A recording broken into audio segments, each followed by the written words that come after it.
नमस्कार, स्वागत है आपका हमारे YouTube चैनल सरकारी नौकरी क्लासेस में। और आज हम बात करेंगे आद्य इतिहास काल की।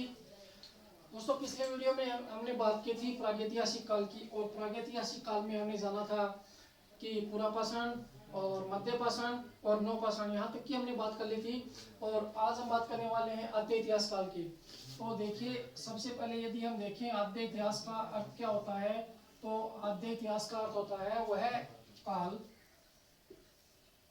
वह काल जो लिखा तो गया है, जो लिखा गया, वह काल जो लिखा गया परंतु अभी तक पढ़ा नहीं गया है, अभी तक पढ़ा नहीं गया, वह क्या है? आद्य इतिहास काल है। यानी यदि हम बात करें आद्य इतिहास काल की परिभाषा की, तो हम देखते हैं वह काल जो लिखा तो गया, जिसकी लिपि लिखी तो गई है परंतु अभी तक उसे पढ़ा नहीं गया है, वह क्या है? आद्य इतिहास काल। और आद्य इतिहास काल में हम शामिल करते हैं सिंधु घाटी सभ्यता को। सिंधु घाटी सभ्यता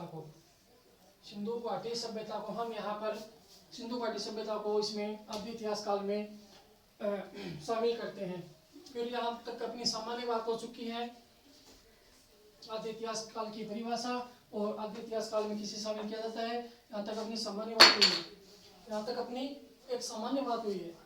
फिर आगे हम बात करें सिंधु घाटी सभ्यता, सिंधु घाटी सभ्यता की समान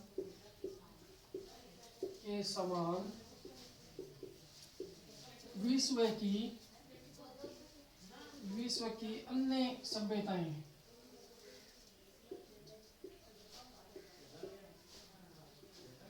सिंधु घाटी सभ्यता के समान विश्व की अन्य सभ्यताएं कौन कौन सी है, ये हम यहाँ पर बात करने वाले हैं। सबसे पहले मेसोपोटामिया की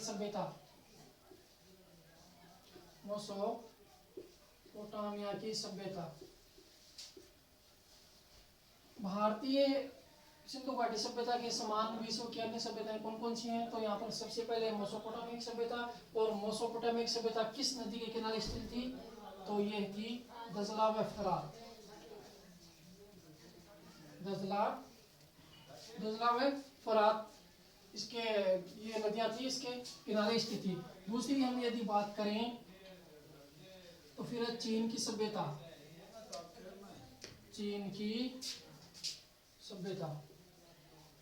और ये चीन की सभ्यता हांग हो नदी के किनारे स्थित थी। कौन सी नदी के किनारे? हांग हो नदी के किनारे चीन की सभ्यता स्थित थी।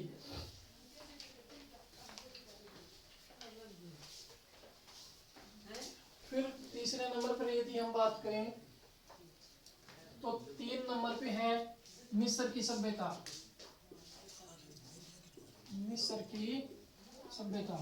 और मिस्र की सभ्यता आपको सभी को पता है, मिस्र की सभ्यता नील नदी के किनारे स्थित थी। नील नदी के किनारे स्थित थी। यहाँ तक हमने बात की सिंधु घाटी सभ्यता के समान विश्व की अन्य सभ्यताएं। उसमें हमने देखा मिस्र की सभ्यता नील नदी के किनारे, चीन की सभ्यता हांगो नदी के किनारे, और तीसरी हमने बात की थी कि ये सारी जितनी भी सभ्यताएं हैं उन सबकी हमने सामान्य परिचय लिया है यहाँ पर। और फिर हम बात करते हैं सिंधु घाटी सभ्यता की लिपि की। यहाँ पर बात करेंगे सिंधु घाटी सभ्यता की लिपि। दोस्तों, आपको यदि याद होगा तो हमेशा एक प्रश्न यहाँ से आता है कि विश्व की सभ्यताएं कौन कौन सी हैं, विश्व की सभ्यताएं कौन कौन सी हैं जो सिंधु घाटी सभ्यता के समान थी। हमेशा यहाँ से एक प्रश्न आपका निकल के आता है, और वो मैंने आपको यहाँ सामान्य परिचय इनका दिया है। फिर हम बात करते हैं सिंधु घाटी सभ्यता की लिपि की।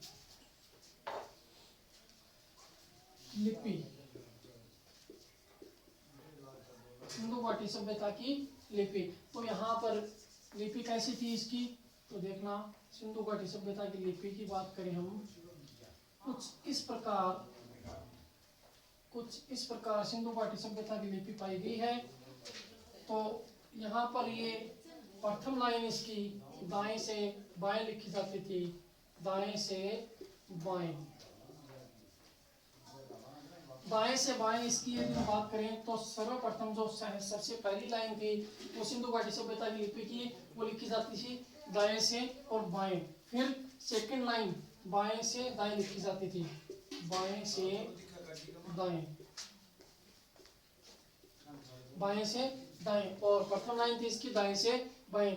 इसलिए इस लिपि को अभी तक किसी ने पढ़ने का प्रयास नहीं किया। हालांकि प्रयास किया था लेकिन वो सफल नहीं हुए। तो इसका नाम क्या हो गया? सर्पिलाकार लिपि। सर्पिलाकार लिपि।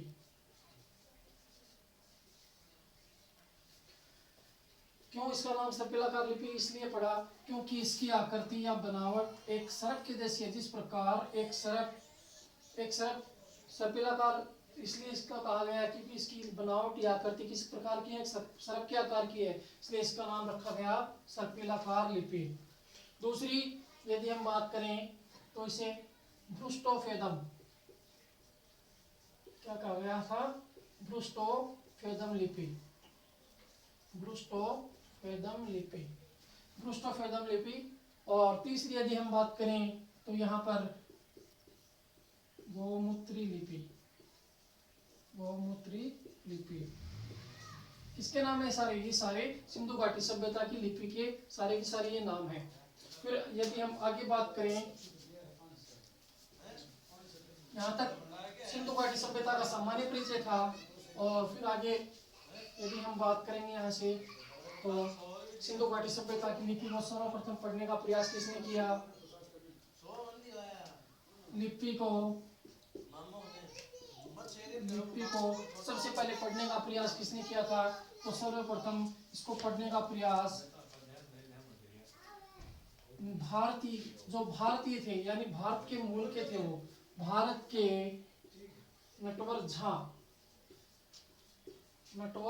झा ने इस लिपि को सर्वप्रथम पढ़ने का प्रयास किया था। और दोस्तों यही प्रश्न बार बार पूछा जाता है कि सर्वप्रथम सिंधु घाटी सभ्यता की लिपि को पढ़ने का प्रयास किसने किया था?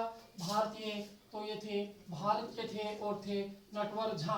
फिर यदि हम बात करें भारत से बाहर की, यानी विदेशियों की बात करें हम,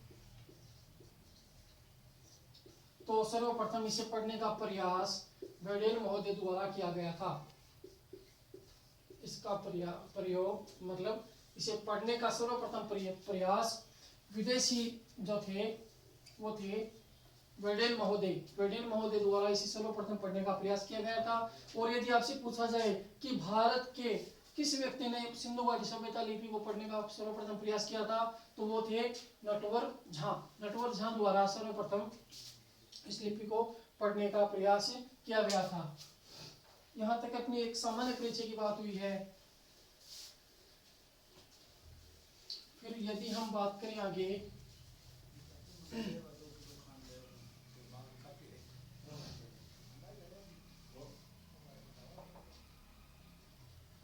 इसके बाद में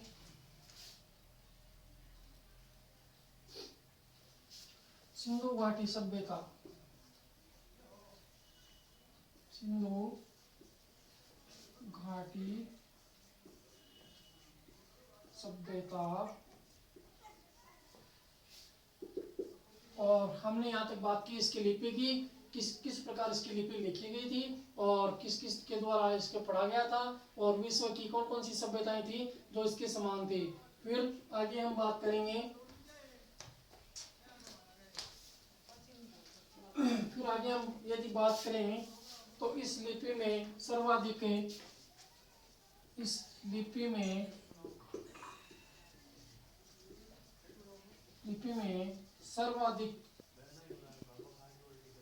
चित्राक्षर बने हुए हैं, यानी चित्रों के जो अक्षर थे वो सर्वाधिक बने हुए हैं। और किस आकार में है? वो यू आकार में बने हुए हैं। सर्वाधिक चित्राक्षर किस आकार में बने हुए हैं? तो वो थे यू आकार में बने हुए हैं।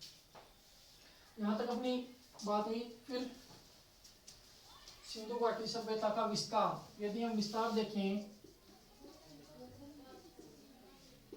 सिंधु घाटी सभ्यता की यदि हम विस्तार की बात करें तो यह 3 देशों में फैला हुआ है।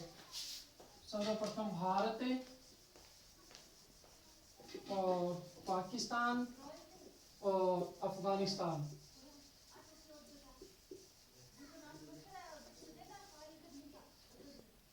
अफगानिस्तान, भारत सर्वप्रथम विस्तार इसका, सर्वप्रथम भारत, पाकिस्तान और अफगानिस्तान 3 देशों में इसका विस्तार है। और सर्वाधिक यदि हम बात करें, सर्वाधिक तो यह है भारत में है, सर्वाधिक भारत। और भारत में भी कहाँ, गुजरात,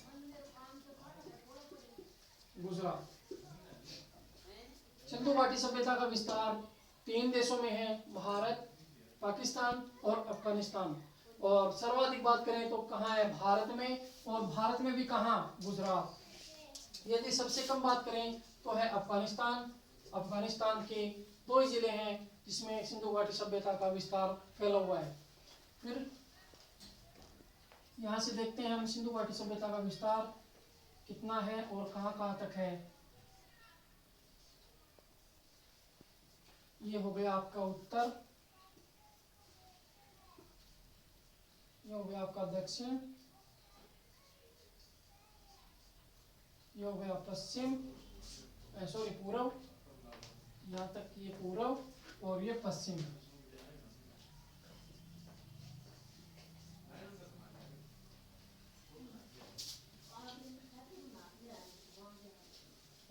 ये देखिए यहाँ पर 3 जिले, ये 3 देश कौन कौन से हैं, ये विस्तार से बात करते हैं। सर्वप्रथम उत्तर में तो इसका है मांडा, और मांडा कहाँ है, जम्मू एंड कश्मीर, जम्मू एंड कश्मीर में इसका विस्तार है। उत्तर में कहाँ तक है, तो मांडा है।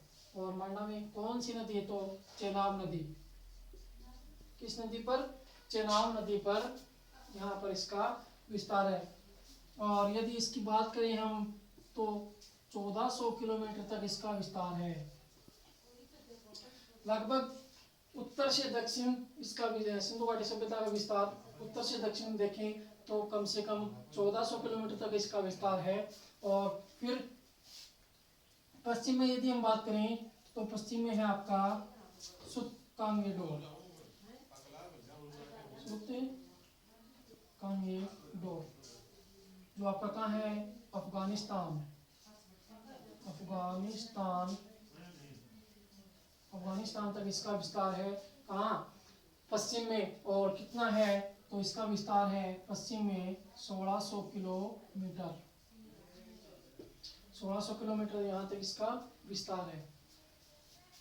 फिर दक्षिण में यदि हम देखें, और यहाँ पर सर यहाँ पर नदी कौन सी होगी, दास्क नदी होगी। यहाँ पर, यहाँ पर है दास्क नदी, दास्क नदी तक इसका विस्तार है।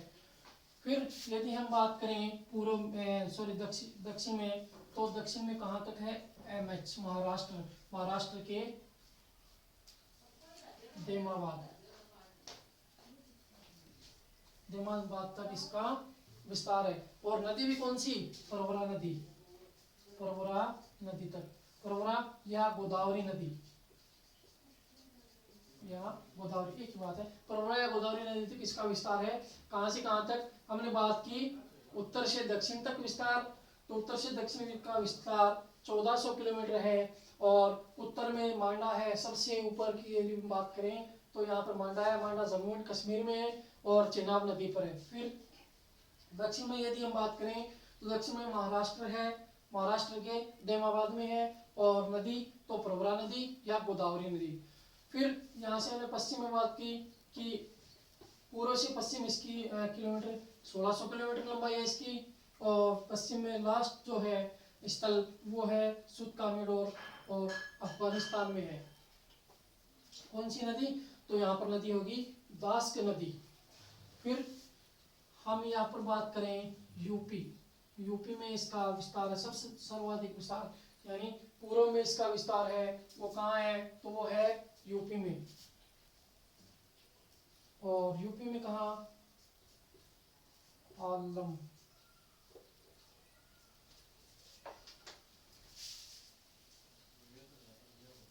यहाँ तक यूपी में इसका विस्तार है। आशा इतनी बात समझ में आई होगी आपको।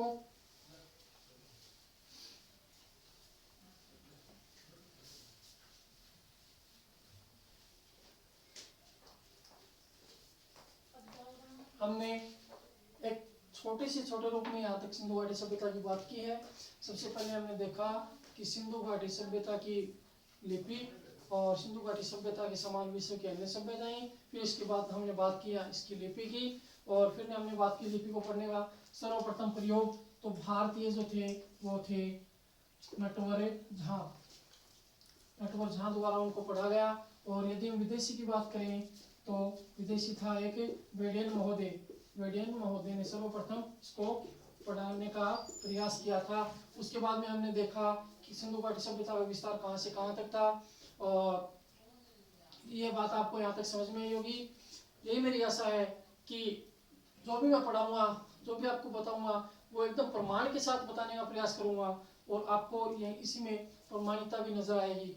ठीक है, उसके बाद यहाँ तक सभी को समझ में आया होगा, और आज की हम क्लास यहीं पर समाप्त करते हैं। मिलते हैं ब्रेक के बाद। धन्यवाद।